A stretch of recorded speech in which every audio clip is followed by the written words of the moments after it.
Our last learning unit begins with us looking at a novel by Mark Twain. We're going to analyze A Connecticut Yankee in King Arthur's Court.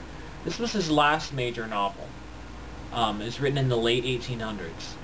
Now, many people are very familiar with Mark Twain because he's probably the most famous and one of the most significant authors in American history.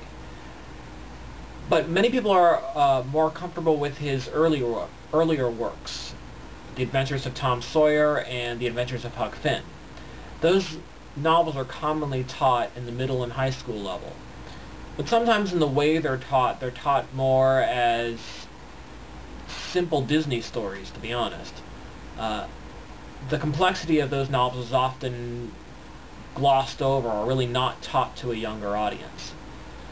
I want us to not make that mistake with this particular novel. This novel is rather deep in its intent, and there's a great deal of social commentary present within the story.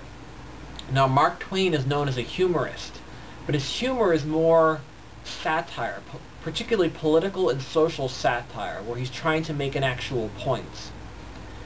Now, another note that I want to make, sometimes I see students make the mistake of not reading the novel and instead trying to get by using cliff notes or some other kind of notes. That's a recipe for failing. It doesn't work very well with this particular novel.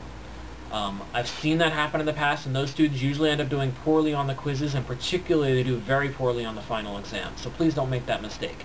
This is a very readable novel. It just takes a little bit of time, so give yourself the time that's necessary. Within the course lessons themselves, you'll find that I've included a link for the audio book version of this novel if you want to listen to it as well as actually read along. That may help you in the process because that way you can listen to it in your car as you're driving or at the gym or any of those kinds of things.